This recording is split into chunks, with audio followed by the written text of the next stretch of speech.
कृपानंद बाबा channel को like एवं subscribe करें, बेल आइकन को प्रेस कर ऑल सेलेक्ट करें। जिन जिन मन आलस किया जन्म जन्म पछताया।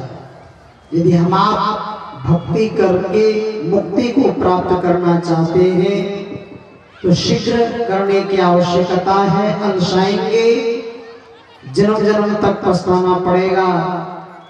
इन कड़ी को आगे बढ़ाते अब हम लोग पूज्यपाद स्वामी विवेकानंद जी महाराज के मुखारबिंद से सुन पाएंगे।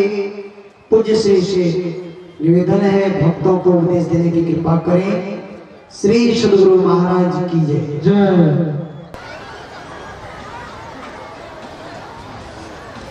सदा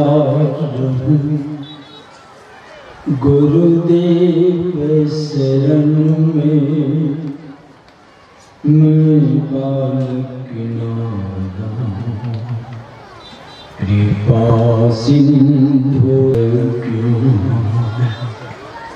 कृपा सिंधु तुम हो बोलो, दूर करो क्यों। समस्त महात्माओं को सत सत नमन है। नमन है सती गुणों के प्यारे सज्जनों को भी हार्दिक नमन।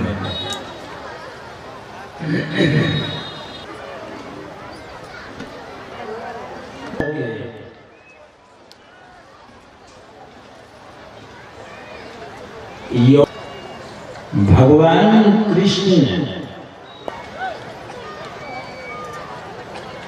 छठे अध्याय में बतलाते हैं, युक्ताहार विहारस्य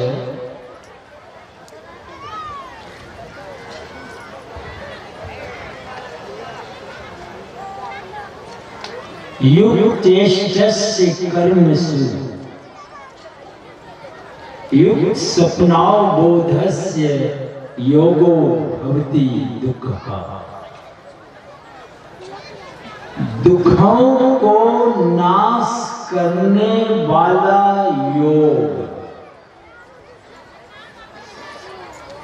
कोई एक दुख को खत्म करने की बात नहीं कर रहे।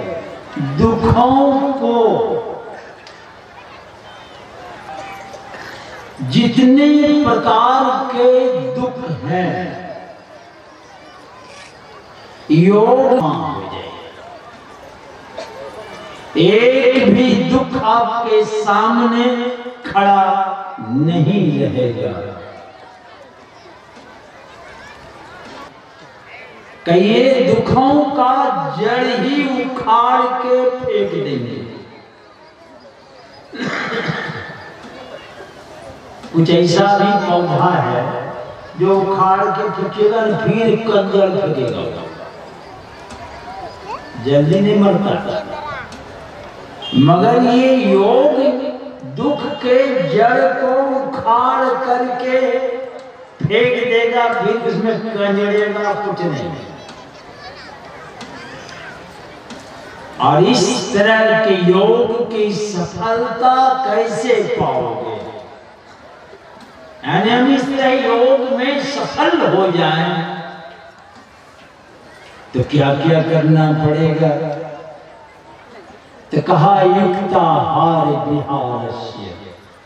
यह योग आहार विहार करने वाले का एक कर्मों में कहते हैं यथा योग सोने और जागने वाले का ही सिद्ध होता है। जिस योग से दुखों का जड़ उखड़ जाएगा साथ, ऐसे योग की सफलता कोई पाना चाहता है तो खान पान को प्रथम संभालो। गुरु महाराज कहते तब सब कोई छोड़ा नहीं, सब अवगुण रस रस कर। वही भगवान कृष्ण भी कह रहे हैं कि खान पान को संभालो, आहार और विहार।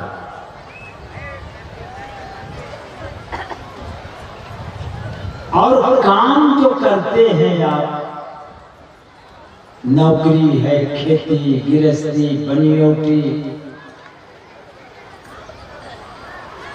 इसमें कितना समय लगाया जाए कि रात दिन खाना पीना छोड़ के लगे रहिए। तो कहते हैं तो फिर तुम योग में सफलता प्राप्त नहीं कर पाओ।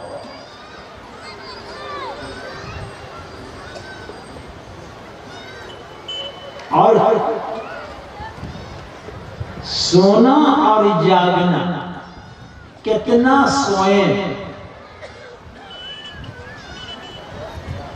और जागरण ही करना है कि सोना छोड़ करके जग करके रात दिन कमाने घर में लगे रहिएगा। बहुत दिनों की बात है, एक माता जी आई तो हम उनसे कहे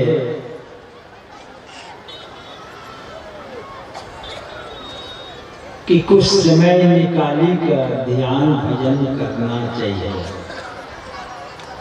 कहे ये बाबा अम्मा जी 1 घंटा आंख मूंद गए, ओकरा में कितना कमाई देंगे।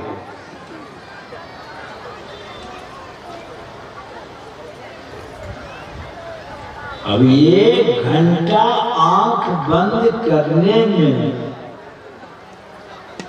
अब ये कह रही है कि हम बहुत कमा लेंगे। के लिए क्या कि क्यों सूते छुट्टी नहीं करके, हाँ सूते दीजिए तो आंख खोलिए के सूते छो तो कितने आंख बंद करी के सूते छिए तो कई घंटा तो 6-7 घंटा तक जरूर सूते छिए। अम्मा गरीब को कथी आंख मुनी के सूते छो 6-7 घंटा तो कितना कमाई लो। जब 1 घंटा आंख बंद कर ला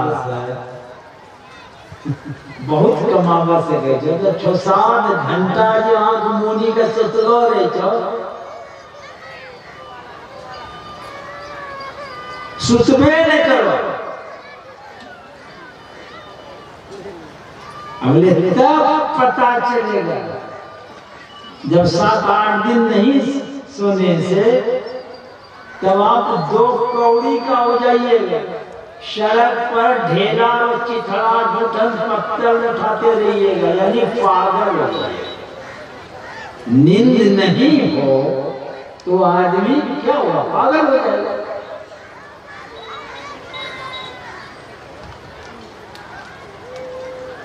तो लोग क्या क्या सोचते हैं देख लीजिए। ठीक है नहीं सोएंगे, रात दिन एक कर देंगे, पैसा बहुत कमा लेंगे, यही ना। पैसा से आप क्या करेंगे? पैसा से घर मकान बना लेंगे, खाने पीने की सारी व्यवस्था कर लेंगे, आयात मने कि आना और जाना यातायात की सारी सुविधाएं आप व्यवस्था कर लेंगे। ये सब हो जाने से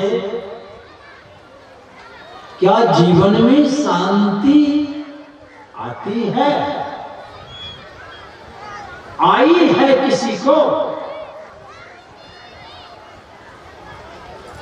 ये जीने की व्यवस्था और ये व्यवस्था भी होनी चाहिए। तो भगवान कृष्ण इशारा कर रहे हैं कर्मों में चेष्टा करने वाले का, यथा योग चेष्टा करने वाले का, यानी काम भी करना है और उसमें समय बचाना भी है जो योग में भी हम सफल हो सके। कमाना तो जरूरी है। और आप भजन वेद लेके आए हैं, आंख मूंद के बैठे हैं, चूल्हा पर हंडी चढ़ेगी नहीं, आपसे ध्यान होगा? हो जाएगा ध्यान? ध्यान तो तब होता है सारी समुचित व्यवस्था है, कोई चिंता नहीं है, तो आराम से घंटा 2 घंटा आप निश्चिंत होके आंख बंद करके ध्यान कर सकते। कोई व्यवस्था नहीं, आंख मूंद के बैठे रहिएगा तो वही हंडी मटकोरी पड़ जाएगा। उठेंगे तो फिर क्या खाएंगे? तो ये व्यवस्था भी कीजिए।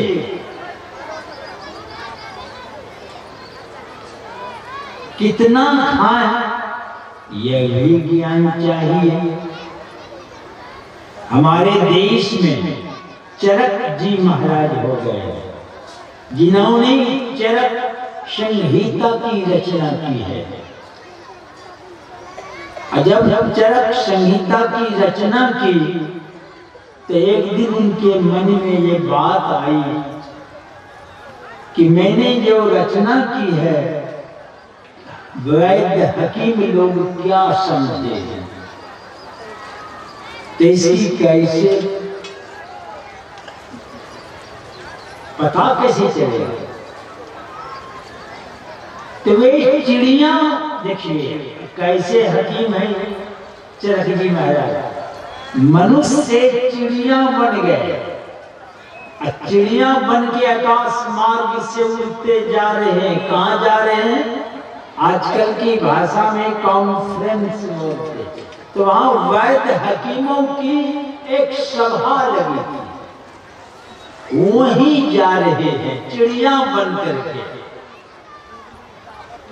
और उसी निकट में एक वृक्ष की डाल पर जाकर के बैठ गए और उस डाल पर से जोर से क्या बोलते हैं, कोरू निरोगी कौन है?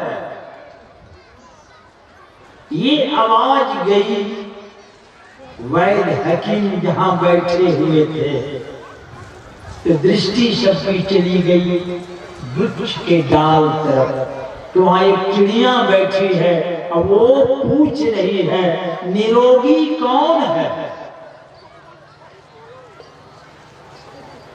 तो हकीम सब इसका उत्तर क्या देने लगे, लवण भास्कर खाने से निरोग रहेंगे, कोई च्यवन प्राश खाने से निरोग रहेंगे, कोई ये दवाई वो दवाई लगे बतलाने।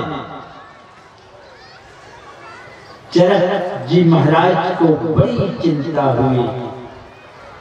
ये लोग पेट को दवाई की पेटी बना रहे, दवा पेट को दवाई की पेटी, पेटी में समझ रहे जिसमें दवा वाला रखते हैं। तो वैसे ही आप जाइए आज ये लोग पैर तमाम देखिएगा कि दवाई भी लिखते हैं, दिन भर भिंजा रंग खाते रहिए।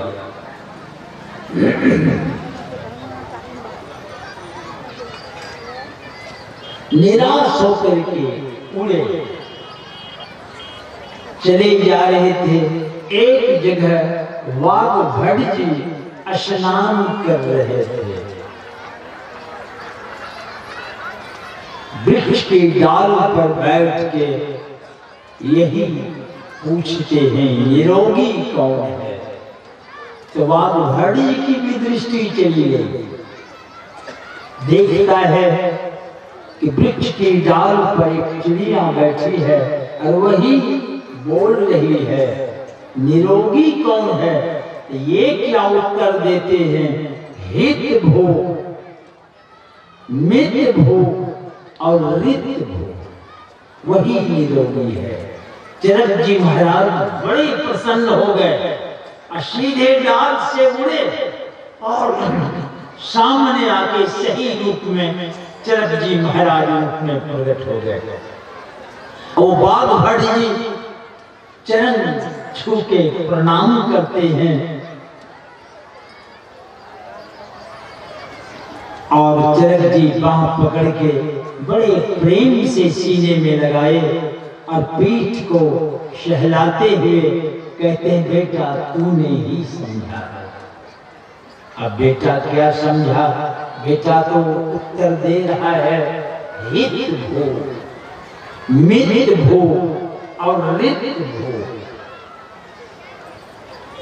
हित भो, जब आपके सामने भोजन थाल परोसा जाता है तो पहले आप देखिए थाल में क्या परोसा गया है, वो आपके हित में है कि अहित में है। आपको लाभ होगा कि उस भोजन खाने से हानि होगी? नहीं, ये तो आपको देखना है। अब आपको फलेरिया की बीमारी है, दही चूड़ा केला परोस दिया, खाने में तो बड़ा अच्छा लगता है। अब आपको लाभ होगा कि हानि होगी, आप विचार कर लीजिए। नहीं तो पराया लोग क्या होता, अच्छा देख लो, देख लो कि ये वो देखेंगे करता हूँ। तो थाल में जो आया है वो हमारे हित में है या नहीं? दही वाला परोसा गया है और वो कलाई दाल नहीं, हमने एक नंबर 12 रंग का उस पर दही वाला बोलते हैं। अब वो खाने से क्या होता है? कटहल सब्जी परोसी गई है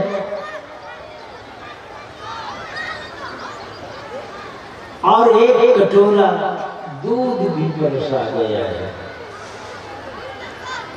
करेला सब्जी है थाल में, एक कटोरा दूध भी है थाल में। अब वो आपके हित में है कि नहीं है, पहले विचार कर लीजिए आप। क्योंकि करेला और दूध में दोस्ती नहीं है, कलाई दाल और दही के साथ दोस्ती नहीं है, और दालों के साथ दोस्ती कराई जा सकती है, मगर कलाई दाल में राजा है, इसके साथ कोई समझौता नहीं। अगर आप कलाई दाल के साथ दही खाते हैं तो आपका हाई ब्लड प्रेशर बढ़ेगा।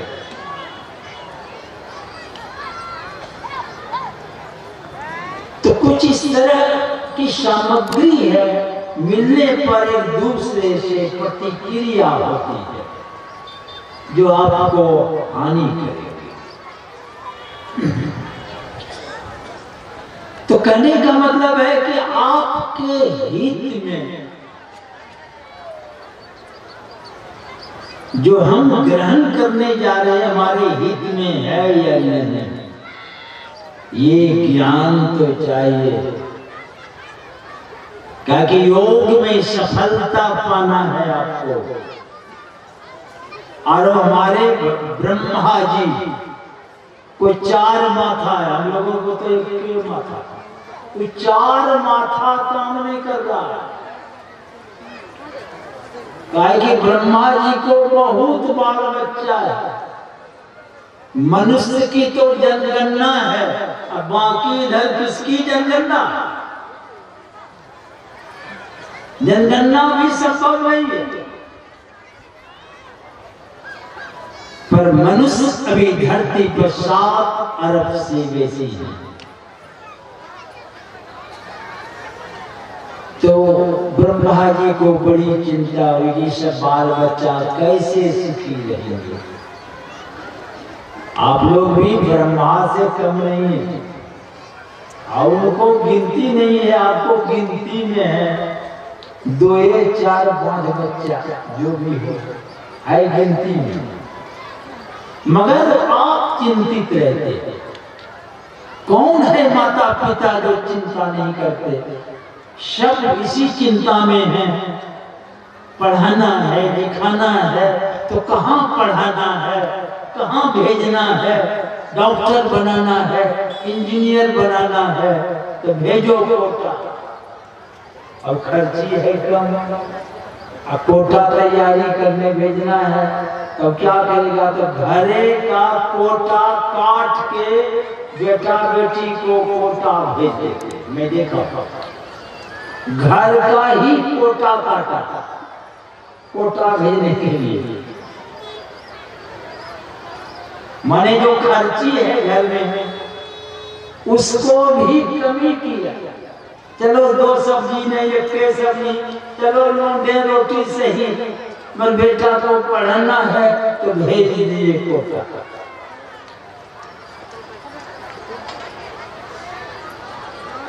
अब ब्रह्मा जी को बड़ी चिंता, 4 माथा काम नहीं कर रहा है, वे चले गए, 1 माथा वाले से भी पूछे, बहुतों के पास गए, जिनके पास आप ही जाइए 2 4 1 जरूर सलाह दे देंगे आप। तो ब्रह्मा जी गए हैं, अपनी समस्या रखे हैं, तो जिनके पास गए कुछ न कुछ सलाह दिए। अब घर लौटे हैं तमाम सलाहों को लेकर। अब एक बोरिया सलाह लेके लौटे हैं, कितना लौटे हैं, मतलब लौटे हैं। अब बैठ के अब हिसाब बैठा रहे हैं, जैसे कि पोस्ट ऑफिस में जब चिट्ठी सब आती है तो मैं देखा हूं कि बैठ करके छांट रहे हैं किस साइड में कौन चिट्ठी जाएगी, किस प्रखंड में कौन जाएगी, है कि नहीं? अब हेड ऑफिस है तो वो अलग अलग ब्रांच है पोस्ट ऑफिस का, तो भेजना है अलग अलग जगह, जहाँ की चिट्ठी है वही भेजेंगे, फिर वहां पर भी छाट छूट करता है। तो वही बहुत सलाहों को लेके लौटे हैं, तो देखा सब सलाहों को, तो उसमें से 2 की संख्या अधिक रही होगी। किसकी संख्या? ज्ञान और एक योग, ये 2 सलाह सामने हैं, ज्ञान और योग। अब ज्ञान के विषय में बहुत लोग सलाह दिए होंगे और योग के भी तरफ लोग सलाह दिए हैं, तो देखा कि यही 2 सलाह ठीक है, तो सब छांट के 2 सलाह को निकाले, एक ज्ञान और एक योग। अब 2 बात सामने आई, अब उसमें भी ये उधेड़ में है कि ज्ञान के द्वारा उद्धार कल्याण होगा कि योग के द्वारा होगा, ये भी फैसला नहीं कर पा रहे हैं। तो सोचा वो कहाँ जाए फैसला कराने, तो चलो भगवान शंकर के पास। वे आंख बंद कर ध्यान में मस्त रहते हैं, योग में मस्त रहते हैं, तो चले गए भगवान शंकर के पास और यही प्रश्न रखते हैं कि ज्ञान के द्वारा उद्धार कल्याण होगा कि योग के द्वारा। तो भगवान शंकर कहते हैं दोनों की आवश्यकता है, ज्ञान भी चाहिए और योग भी चाहिए। तो दोनों क्यों चाहिए? क्यों चाहिए? क्यों आप चाह रहे हैं दोनों को? सीधी सी बात, आप भोजन गए हैं किसी जगह, कहीं भोजन दो भोजन दो, अब लोग पूछे भाई क्यों भोजन की इच्छा करते हो, क्यों चाहते हो? तो भूख लगी है, भूख का भी दुख होता है नहीं, तो ये दुख कैसे हटेगा? तो भोजन करने से ही हटेगा। इसीलिए भोजन की चाहना हो रही है। तो ये ज्ञान और योग दोनों की आवश्यकता है। क्यों? तो समस्त दुख से छुट्टी मिल जाएगी। समस्त दुख से छुट्टी के लिए ज्ञान और योग चाहिए। अब योग माने होता है जोड़ना, मिलन, संगम। जैसे मैया गंगा बहती हुई समुद्र में जाके मिली, तो क्या कहते हैं वहां? उस संगम पर नहीं, वो मिलन स्थलीय है, तो संगम भी कहते हैं। तो ये योग हमारे गुरु नानक देव महाराज कहते हैं, एक दृश्य करी सम शरीर जाने, योगी कहिए सोई। वही योगी है कौन? जो दोनों दृष्टि की धार को जोड़ता है, वे योगी हैं कहते हैं। तो ये दोनों दृष्टि को जोड़ना, इसको जोड़ने से क्या होगा? आप हैं दुखी, ये कहां आपको ले जाके जोड़ देगा? जो आप सुखी हो जाए। कहीं भी आप जुड़ना चाह रहे हैं तो उसके पीछे सुख है। जहां जुड़ने से दुख की संभावना है तो वहां आप छोड़ के भाग जाइए, वहां नहीं चाहिएगा। हमारे वेदांत के ऋषि कहते हैं, चित्ते काग्रे यादतो ज्ञान मुक्तम समुपजायते, तत्साधन मथो ध्यानम यथा वदुपदिश्यते।